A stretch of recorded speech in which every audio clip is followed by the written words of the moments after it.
Hello, welcome to Quackalope. Thank you for joining me. Today we're giving you a Kickstarter preview of the Age of Atlantis, a remarkably ambitious worker placement and civilization game from Eldorado Games. Throughout the course of the game, you will be working as one of various asymmetric political houses, doing everything you can to consolidate and gain favor and power here in the District of Atlantis, the Atlantean society, progressing through 3 different ages and along the way, building certain buildings, upgrading technology, chaining and gathering resources, placing your workers out on the field, recruiting gigantic myths that are super-powered engines that kind of zoom over the battlefield, taking care of the encroaching barbarian hordes. Needless to say, there are a lot of different things going on in this game. This is probably the heaviest and most ambitious title Eldorado Games has brought to the market, and spoiler alert, it is absolutely fascinating. If you like worker placement games, if you like civilization building and discovery games, this game has a lot going for it that I think is worth digging into, and that's exactly what this video is designed to do. In this video, I will give you an overview of how the Age of Atlantis plays, but then we're going to take a little bit of time to dig into 3 cornerstones, at least from my perspective, of this game and how it flips them on their head or at least experiments with those mechanics. We're going to take a look at worker placement, civilization games with a semi-co-op feature, right? Because there is a semi-cooperative element to this. If you don't want everything to be flooded, overrun by barbarian hordes, and then all of your towns and cities to be washed away due to Poseidon's wrath, you're going to have to work together at least a little bit. But you still want to consolidate political power in your own favor, in your own camp, because by the end of the day, there's only one winner, and that person is the person who has secured dominance, had the greatest influence, had the most kind of impact when it came to the development of this culture, this city structure. Now, before we dive into this video and dive into that format, I do want to acknowledge 2 things. First off, this is a prototype copy of the game, so everything we have here, while it is a nice quality prototype, this is all still 3D printed. The boards are made on cardboard, the dice have those fancy little folded pieces of paper that go over them because they're all going to be custom and unique dice. Everything you see here is a nice prototype copy, but it is a prototype copy. So that means that the rules, the mechanics, and the implementation of objects and pieces will likely or certainly be different by the time you're getting this game into your own hands. Now, with that in mind, I have done Eldorado Games before. I was a fan of theirs before I ever started this whole duck stuff, and their production quality has always been remarkable. And so this is a nice looking prototype. I cannot wait to see what the actual finished product of this game is. Now, the second thing I want to acknowledge is that this is a Patreon-sponsored video. Our Patreon community advocated for and wanted us to cover the Age of Atlantis, and so that is what we're doing. Over the last month and a half or so, some members of our community in the Discord server that we run have had an opportunity to playtest, beta test, and run this game with Daniel Aronson, the designer. And so they have had a chance to have their fingers, their imprint, on the developing stages of this game, getting a chance to refine and help give feedback, like playtesting communities do, on how to balance and how these different asymmetric powers are working, on how kind of mid-game flow works, on the timing, on the scoring, all of those little dials that have to be turned in order to fine-tune this. And a few members of our Patreon community have fell absolutely in love with this game. And so I am excited to be able to bring it, and I'm excited that they wanted to sponsor and enable us to cover this video.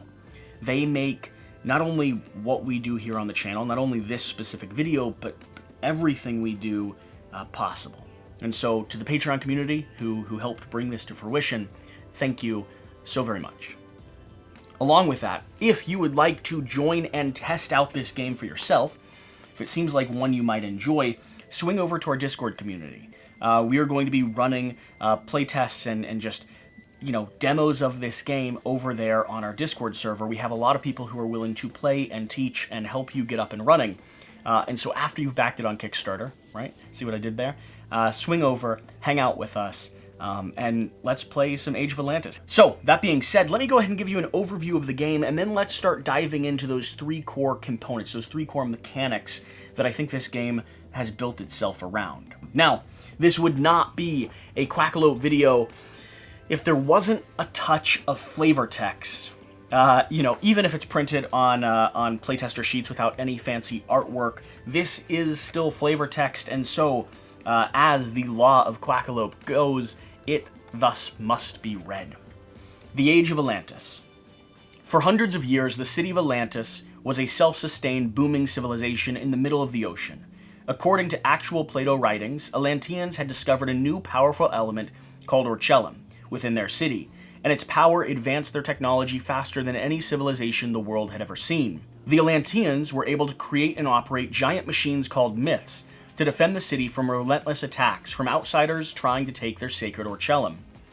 The Age of Atlantis is a highly competitive, engine-building, civilization-like game. You and your friends are each an asymmetric noble house trying to become the most politically powerful. You'll grow your house's population, research new technologies, discover new cultures, and defend your people, all while trying to keep Poseidon, the god watching over, from flooding the city of Atlantis. The noble house that has the most political power at the end of the game will be the winner and the ruler of the city.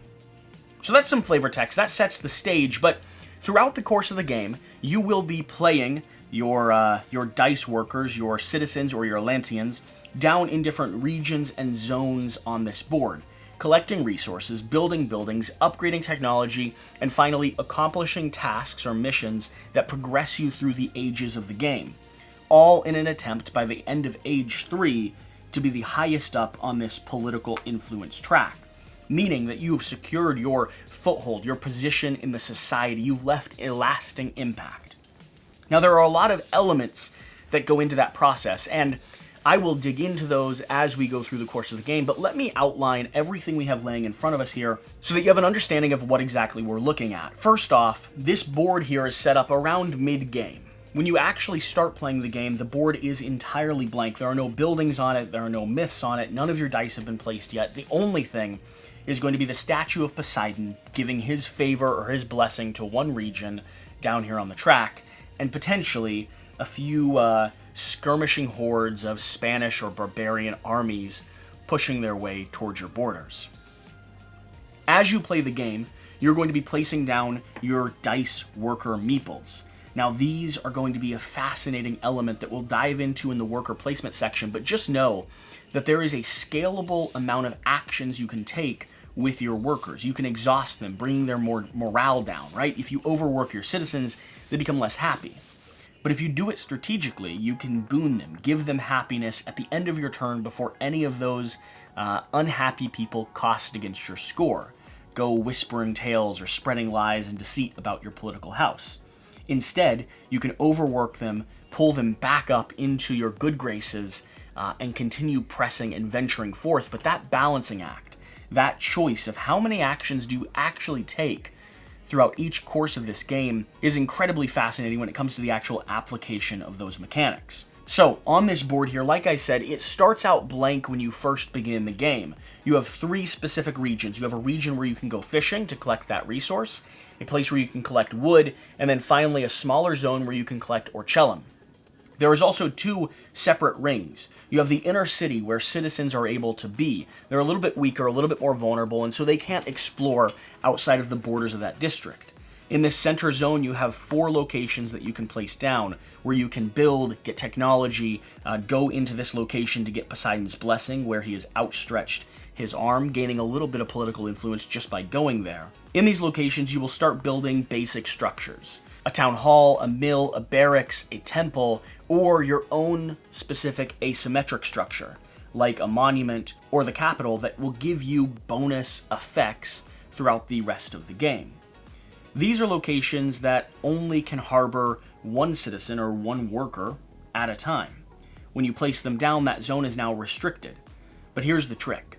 All of these outer zones, these other little subsects, can also hold buildings. And so, as you develop, you'll want to train your workers, your citizens, into Atlantean warriors. who are a little bit more brawny, who can venture forth. Not only can they defend the borders of your city from the invading hordes, but they can also stretch your kingdom out, establishing new buildings, new land, new territory, gaining resources from farther outside of the district. And so you will start in this center zone and then begin pushing and growing forward, always trying to figure out this balancing act of how far out do you go, because there are invading armies that everyone has to manage for the board state. If one of these invading armies push up into a building or push up into a central region here, you will have Poseidon's wrath descend down upon you, meaning a portion of this map will flood, wiping out everything in that location. Now, it could be good if it wipes out, let's say, your opponent's capital, but it could also be horrible if it takes out both of the temples that you needed to utilize next turn. The other interesting thing about how this map develops is the fact that you are building the game that you're playing. Whether people build temples early on, mills in certain regions, whether the capital and the monument are built here in the center, taking up two valuable zones that everyone can use. These are going to be very, very crunchy and salient elements to the game. You're going to be deciding if you want to just depend upon using your friend's barracks to upgrade your unit, or if by chance you want to go ahead and build your own, meaning that other people could make use of it, limiting your ability to take advantage of it, but also meaning that there's going to be multiple versions of them on the board. Who is going to build the temple? Who is going to place a mill near the Orichelum? Who is going to spend the money on the barracks that everyone is going to utilize to upgrade their workers into Atlanteans? You kind of are working together to develop this map. You need the other players in this game in order to accomplish your tasks. But they're also going to be getting in your way, restricting zones, restricting regions, making it harder for you to move around, just keeping you from securing the dominance over the society that you so naturally deserve. So that's the flow of this board. The other elements that exist here on the board are going to be our myths. Myths are, let's say, super-powered creatures. They come out onto the board, they have asymmetric powers, they can do things like collect piles of resources or zoom around the edge of the board here, destroying entire rows and columns of enemies. And all of those feed back into the potential scoring conditions that you have. So I'm not going to dive into every single one, but just know that they will potentially be an essential part of your game. And if or when you get a chance to utilize them, they will feel and be incredibly powerful. Now, along with that, we have our age tracker over here. This will be the timeline of the game. In Age 1, you're trying to do things like build buildings, gain research cubes, maybe get a myth. These are simple beginning tasks that you're working towards. And the game starts off kind of unassuming. You understand what you're going for. It's pretty simple. You have Age 1 abilities, simple rows to upgrade.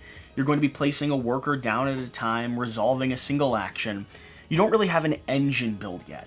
And that's the other fascinating part of this, is at a certain point, you will be able to construct, flip, utilize your resources, take multiple actions with a single unit. You'll be designing and building a chain of events that become more complicated and powerful the farther and deeper you get into the game. I mean, it really is a game that when it is finally published, when it finally comes out, is likely going to need a in-depth strategy guide. That'll probably be one of the first videos that we develop here on the channel for it, because the very first time I played this, I thought to myself, oh, I understand what's happening here. I get it. I place a worker down, I take an action, I build a building. And then it started getting more and more complex and crunchy, and the opportunities or the ways that my abilities could pair together became more complicated in a fascinating and wonderful way. Now, this complexity is not negative, but it is important to acknowledge that if you want a heavy, strategic worker placement game, this is one you will be able to sink your teeth into, and you'll have a good time doing so. But please don't be fooled by the first round or two if you're just getting started playing this. This is an unassuming title that gets richer and deeper the longer you're in a session. Once you get to Age 2 or 3, you're really going to have a strategy that you've been developing start paying off. The gears you put in place will start needing to be turned. And if you can't do that effectively, you will begin to fall apart while others progress throughout the course. Now we also have our player boards up and down the side here. These are going to be where you develop and upgrade or specialize in various different technology routes. Each technology is going to be paired with a building. You have to be at that location in order to develop it, in order to research it, and you'll pay a resource cost that is tracked down here on the bottom of your board. You'll also have some extra dice. These are going to be extra workers you can recruit during the second age of the game if you have upgraded the right amount of technology and you have the right amount of food to feed and harbor them. And then finally, you're going to have your last column here. This is going to be your fifth column. Every board is going to have a unique asymmetric column that is attached to it. Meaning that your strategy, the way you venture into this game, at its core will be similar, but in its application, in the ways that you can use and build your engine, you will have a new tool to utilize and play with. So your abilities make you truly feel like political houses. One of them being better at accomplishing tasks like going on raids or keeping the armies from overflowing, coming to the court saying, "I defeated 3 British armies this last day. I've defended our walls, defended our borders. Why should my voice not be louder than my neighbor's?" And then the neighbor stands up and says, "Ah, yes, you are a great warrior, sir. It is true, but your warriors would have no food, no resource, no building or livelihood if it wasn't for me and my people. Let me tax the land. Give to me some of your wealth that you've raided from these hordes, because I am helping and taking care of our district." Those are the squabbles you're having. Those are the political parties that are playing off of each other, right? Everyone trying to gain that favor. And then lastly, we have your myths. Now, your myths do not have to come out onto the board. In fact, I've seen some games where people didn't utilize them at all, but they do score you a lot of points when you're able to develop them, when you're able to bring them out. And then on top of that, they are going to be unique and powerful in their own way. Some of them collecting tons of different types of resources, other ones being able to usurp and destroy rows or columns of your enemies. These are going to be abilities that you will likely try to utilize. And because each one is also randomizable, right, then your boards, your strategy of your board will change based off of the house that you get, and then also off of the myth that you attach to the side of it. So, like I was saying, at the start of the game, you're going to be placing different workers down and taking actions at each different zone or region. This game is, at its core, at its structure, a worker placement game. But it does some unique twists on the worker placement model. Now, it does have the classic features that you're going to be familiar with. Each zone is limited to 1 worker, and you must take actions one at a time, placing down and restricting other people's opportunity the farther you get through your kind of worker allocation phase. The interesting thing that the Age of Atlantis does, though, with a worker placement title is, on these die sides, each of your workers has a series of faces.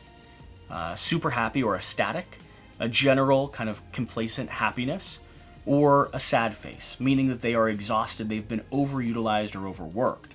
And one of the decisions you're going to have to make in the course of the game is how many actions do you take per worker meeple or worker die that you place down. For instance, I could come here to the town hall.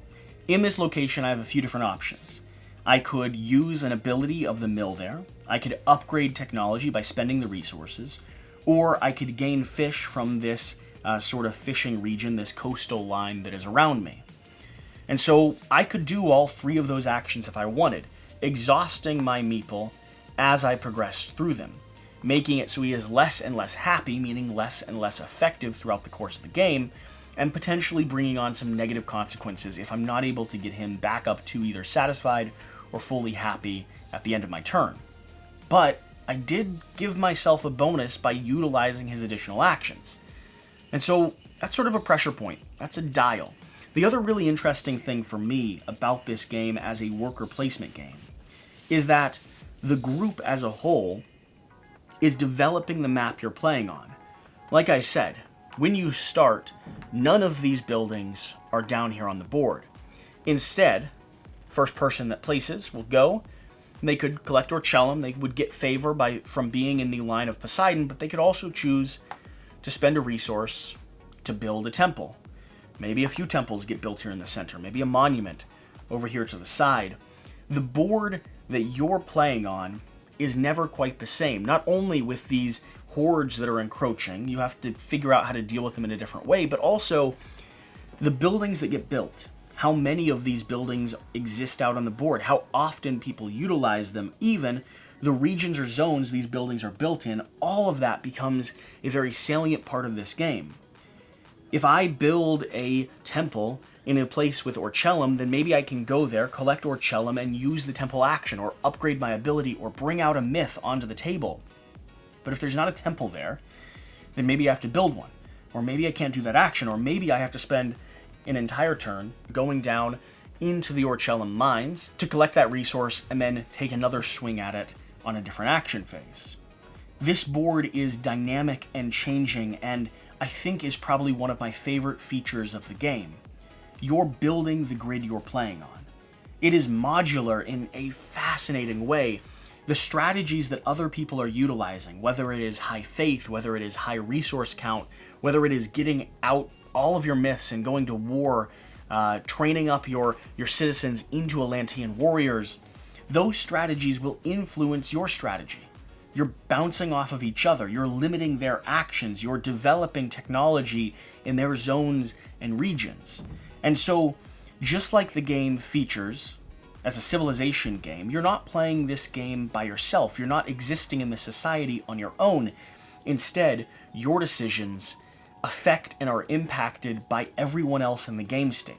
This is truly a city and a society that you're developing, and you're doing your very best to utilize what you have, not only what you've brought, but what other people have brought and provided to secure your political power, your foothold in whatever unique dynamic and unique board you have laid out. So that's the worker placement element of this game. It is really fascinating the way they've utilized the morale system into such a crunchy little point of decision. It is hard not to take those additional actions, but if you do, then you might be hurting yourself for the next round or the next age, and that can have dire consequences as well, which ties into the civilization theme of this game as a whole. You see, as you progress, as you push the ages down from age 1 to 2 to 3 by accomplishing various goals, you will not only score points by accomplishing those tasks, but also unlock new abilities here on your player boards. Every age comes with new technology or new chains of technology you can progress through. Some of them require earlier ages technology in order to unlock, but other ones, just from time and development, become available immediately, like public education or a mill upgrade, or general steel weapons. The longer you've existed as a society, the more opportunity you have to progress and build your engine. This is such a fascinating civilization game. You really feel like your political house is securing the resources needed in order to develop this society. You're choosing one or two of these pathways to build into, and typically choosing a victory strategy in order to follow, especially in your first few games, because like I said, this is an unassuming title. When you first dig into it, it doesn't strike you as deep and heavy and complex as it does or is. By the time you get to age 3, you'll start looking back on your previous decisions, thinking to yourself, oh, I could have played that so much better. I could have utilized those resources. I could have seen that coming. I could have used that worker action because I didn't need the extra morale during that moment. But the issue is you'll learn this game and then reset, and the board will be different. The problems and challenges will be familiar, but still unique. Just like any developing society, you will choose various different tracks based on the asymmetric powers you have, leaning into a favor victory, or a resource victory, or a military victory. There are so many different pathways and chains, not only on the standard board, but also in the unique player boards, that lead to scoring victory points. You can be the great defender of the city, or you can be the provider, or you can just be the person that spends the majority of time in the courthouse talking about your own prowess and your own ability. If you want a game that replicates and implements a civilization-style mechanic, a Civ-like game, this one really does scratch that itch. And then finally, we get to the encroaching hordes, because any good civilization has threats from outside. So we have the Spanish and the Greek armies who are pushing their way into your borders, trying to get access to your Orichelum. your sacred resource that has allowed you to build this society above and beyond what other cultures and people have been able to do. And so, as a board state, you and the people you're playing with must manage this location. You cannot let your city walls or any of your outer district buildings get consumed by one of the encroaching armies. If you do so, then you will suffer the wrath of Poseidon. Instead of his blessing extended over one of these districts, instead, waves will start crashing upon the shore and a giant flood will sweep through one of these zones. Each place is marked by a compass direction, a cardinal direction, so you'll roll some dice and determine that the northwest gets flooded and everything in that zone, everything in that region gets washed away and it begins new, afresh. So you could build there if you wanted, but what if you'd already constructed or placed most of your people and workers and structures that you needed in that zone? What if the only barracks was there?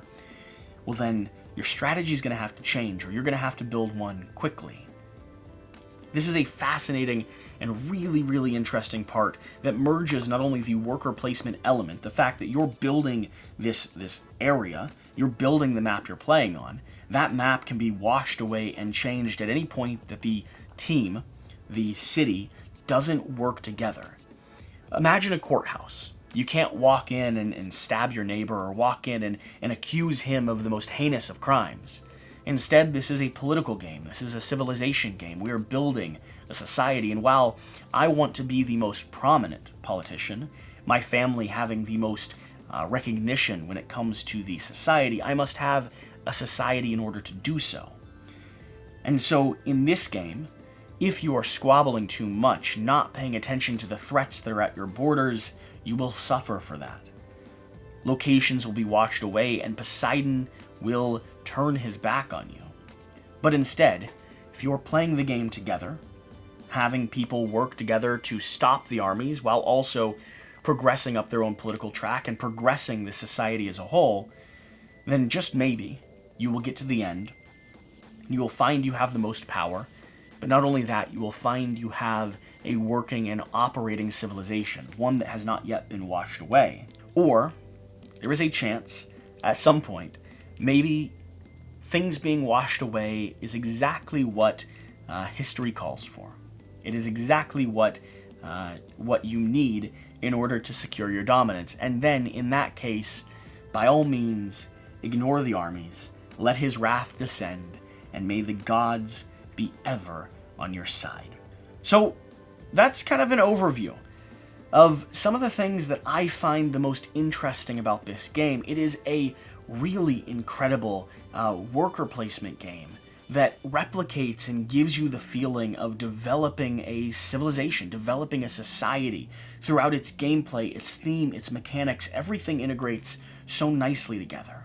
If you're into worker placements, this is one you're not going to want to miss. And I am excited to bring it to the channel, and if you've made it to this point, I'm excited to play this on TTS with you. Swing over to our Discord, hang out with our Patreon community who made this video possible, and let's play some games together. Whatever the case, though, whatever you do, remember to do the important thing. Get out and play some games. And I'll see you next time. Thank you.